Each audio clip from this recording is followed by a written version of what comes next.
छत्तीसगढ़ में इन दिनों कांग्रेस बीजेपी के बीच देखने मिल रही तीखी वार। इसी बीच मुख्यमंत्री बघेल का बयान आया सामने। सीएम भूपेश बघेल ने कहा है कि भाजपा वाले कुछ भी कर सकते हैं, जितना नीचे तक सोचेंगे वहीं से उनकी सोच शुरू होगी। इनके नीचे जाने की स्तर की कोई सीमा नहीं है। इसी कड़ी में भाजपा की सरकार बनते ही झीरम की जाँच होगी वाले बयान पर सीएम बघेल ने कहा कि जब बीजेपी सरकार थी तब जाँच से किसने रोका, धर्मलाल कौशिक को कोर्ट किसने भेजा, जाँच में अड़ंगा डालने का काम किसने किया।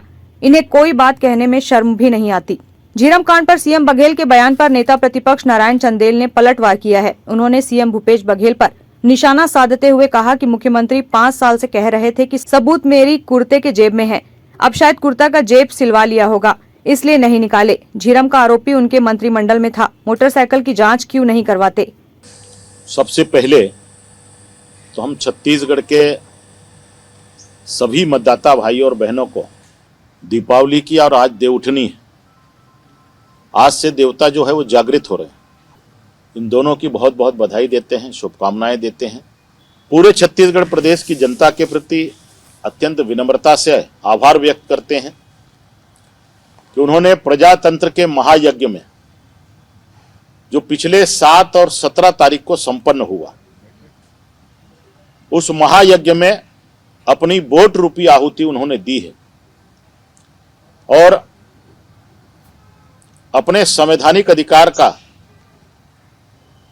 प्रदेश की जनता ने उपयोग किया है। बड़ी संख्या में मतदान केंद्रों में जाकर के अपने मताधिकार का उपयोग किया है। हम सभी नागरिकों को, भाई और बहनों को बहुत बहुत धन्यवाद देते हैं। सभी के प्रति अत्यंत विनम्रता से आभार व्यक्त करते हैं और हमें पूरा विश्वास है कि प्रदेश की जनता का, मतदाताओं का आशीर्वाद भारतीय जनता पार्टी को प्राप्त होगा। जब 3 दिसंबर को मतगणना होगी तो भारतीय जनता पार्टी को स्पष्ट बहुमत इस छत्तीसगढ़ प्रदेश में मिलेगा और भाजपा की सरकार पूर्ण बहुमत के साथ में छत्तीसगढ़ में बनेगी। यह हमारा अपना आकलन है। मतदान में 7 और 17 तारीख के मतदान में सहयोग तो सबका मिला, लेकिन विशेष रूप से मतदान केंद्रों पर हमारी माताओं बहनों का, महिलाओं का जो भीड़ मतदान केंद्रों में देखने को मिली, उससे हमें ऐसा लगने लगा कि महिलाओं का विशेष समर्थन भाजपा को प्राप्त हुआ है। उसके 2-3 कारण भी थे।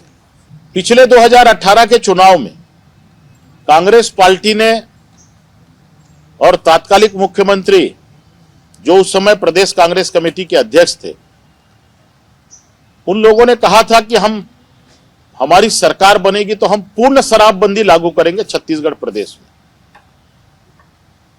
5 साल तक शराबबंदी के विषय पर कभी मुख्यमंत्री ने या उनके सरकार के किसी मंत्री ने कोई बात ही नहीं की। शराबबंदी करना तो दूर है, उस पर चर्चा भी नहीं किया। प्रदेश की महिलाएं उससे आहत थी। छत्तीसगढ़ में जो कानून और व्यवस्था की स्थिति बद से बदतर हुई है, छत्तीसगढ़ जो अपराधगढ़ के रूप में पिछले 5 साल में परिवर्तित हुआ है, उसकी जड़ में शराब था। शराब के कारण यहां अपराध बढ़े, शराब में बड़ा घोटाला भी यहां हुआ और हजारों परिवार उस शराब से उजड़ गए और उसका सीधा असर हमारी माताओं बहनों पर पड़ा। एक तो महिलाओं में इस बात को लेकर के आक्रोश था कि शराब के विषय पर भूपेश सरकार ने हमसे झूठा वादा किया था। दूसरा विषय, पिछले जन घोषणा पत्र में कांग्रेस पार्टी ने महिलाओं के लिए कहा था कि हम 500 रुपया प्रति माह महिलाओं को देंगे। पूरे 5 साल में 500 महिलाओं को भी 500 रुपया नहीं मिला। और इसलिए महिलाओं में कांग्रेस को लेकर भारी जन आक्रोश था। हमारी जो महतारी वंदना योजना थी, जिसके फॉर्म हम लोगों ने भरवाए हर मतदान केंद्रों में जा करके, उसका अच्छा प्रतिसाद भी मिला और महिलाओं को ये लगा कि ये मोदी की गारंटी, वो हमारा घोषणा पत्र नहीं था, वो हमारा वचन पत्र था, वो हमारा संकल्प पत्र था। तो महिलाओं का रुझान भारतीय जनता पार्टी की तरफ विशेष रूप से देखने को मिला। समाज के सभी वर्ग के लोगों ने, चाहे वो अधिकारी हो, कर्मचारी हो, व्यापारी हो, नौजवान हो, किसान हो, महिला हो, सब लोगों ने इस बार भारतीय जनता पार्टी के पक्ष में मतदान किया है। और हमें भरोसा ही नहीं बल्कि पूरा विश्वास है कि जब 3 दिसंबर को मतगणना होगी, भारतीय जनता पार्टी को पूर्ण बहुमत छत्तीसगढ़ में मिलेगा, भाजपा का कमल खिलेगा और भाजपा की सरकार छत्तीसगढ़ में बनेगी। लगभग का विषय नहीं है, हमारा स्पष्ट बहुमत हमको मिलेगा, पूर्ण बहुमत मिलेगा और हमारी सरकार बनना सुनिश्चित है। Bureau report, grand news.